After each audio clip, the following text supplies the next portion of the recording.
Ronald Turner stubbed out a smoke and a plant pot caked in stale ash.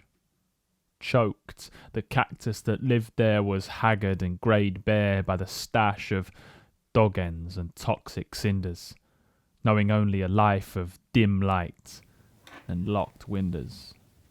He was the kind of guy who hadn't earned his environment. He inherited it. In the same way an inmate inherits a ball and chain, it clung to him like a picture frame. Call him the product of it, a victim of impositions. He would call you a fool and drill down into your decisions that he sees as highlighting his abandoned ambitions, not as the tools that made bricks in the walls of cathedrals. No plans today. He got up anyway. He wasn't without skill, recalling odd facts and information at will, though often strained by tradition dull and mundane. Addiction lit another cigarette with a match, since his lighter was broken and out of gas, that metaphor echoing his feeling of disdain, which amused him at first, and then meandered through melancholy even worse at the start of one stormy Sunday. No desire today. He kept smoking anyway. Amongst others, he would often be the butt of all jokes, drawing the short straw and be labelled both the blackest of sheep and the friendliest ghost. He mirrored moons and planets he read of in a few books, the ones he envied for the peace he assumed they knew.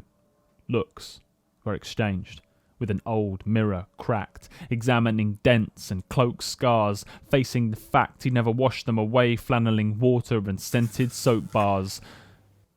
No one to impress today. He freshened up anyway. For him, life lived on a passing cloud.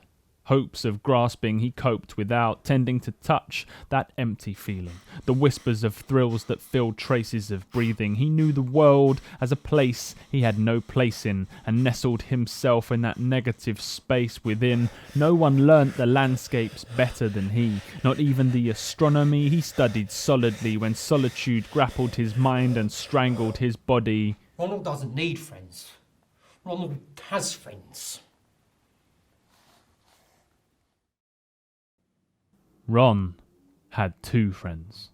A plant that was full of bristly affection and a tattered mirror stained by his reflection. He talked daily with the friend suffering silently inside its pot, seemingly leaning to one side a lot. His only clock was a thing in the mirror deeply troubled by a tongue-tied knot, a fractured mosaic he ignored and so forgot. Time was a cruel companion, hungry like the sun, and he knew. Living here, you can understand, was the trophy of no self-respecting kind of man. Cleaning did not appeal, since no one was coming round. No one was coming round because he hadn't cleaned. The lounge, the kitchen, the bedroom, and all of these rooms with a distinct lack of headroom. This meant cigarette fumes would linger on like bad ideas, circling the ceiling with their silver jaundiced smears. This was his den, his hive, his cave, the domain for the last 10 years he'd stayed. This is Ronald's house. Ronald makes the rules. Home was a pallid tomb, wallpaper like the moon, and he knew. He orbited the room, restless, stretching both arms to a low-hanging ceiling, breathless in a flat that held true to its definition of meaning, and pondered a home that showed him the sky, half-heartedly asking the roof to slide to reveal the path that he should now climb, and no surprises, he was starved of a concrete reply. Returning to the room, he clutched both his sides as two lungs foretold a white-knuckle ride.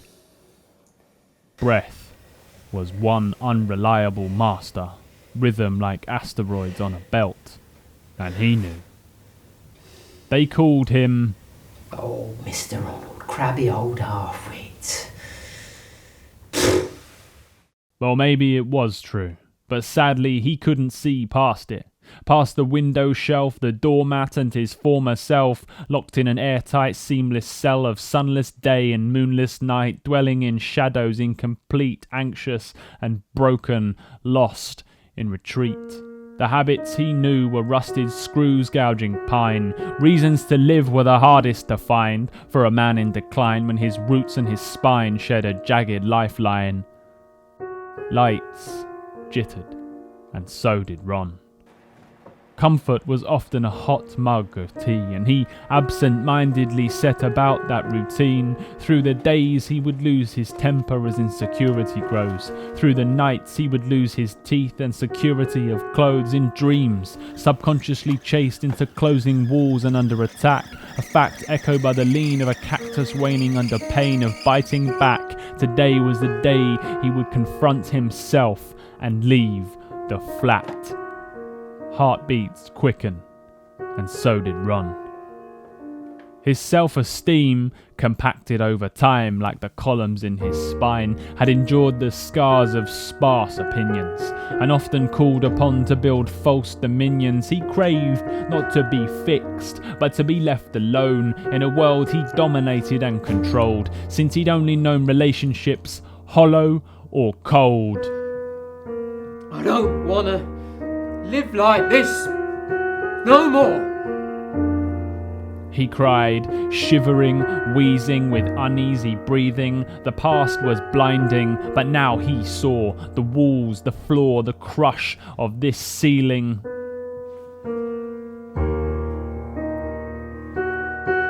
Weather mumbled, and so did Ron, on and on and on, sizing up the doorway to uncharted places. His mind hit the races with only a few paces, as the sight before him now, an oval balloon, like the image reflected in the back of a spoon, and soon rambling. Mind over door, mind over door, mind over door, mind over door, mind over door. Doors, doors, doors, mind over doors, mind over doors. He rehearsed, fear kicking in, and then adrenaline. Heartbeats don't return, they serve and they die. But he was going inside to meet fear, alive and terrified. The wind whipped up another notch, rotten, reminding him it was not to be forgotten. Rattling, crackling, hinges unshackling. He stole a moment in that background sound, moving through walls in the flat down, down, as vibration does and can, but for reasons he didn't fully understand. Recalled tales of plants sprouting floors. Some people move mountains for their cause. Mind over doors, mind over doors, mind over doors, mind over doors, mind over doors. Throwing on a coat, hat and scarf, his best self awoke. He had one large pocket, snatched the cactus, not the smokes. He decided in a snap it was time to quit smoking. Perhaps rules were designed to be broken, just as doors were designed to swing open. Something clicked, cracked back the bracketing, snapped back the packaging, back, forward, back again, jaw wide, eyes wider, the cue, the decider, time to leave all known things behind, and with that he fled in the direction of the door, unlocking it firmly to new forevers and more. Mind over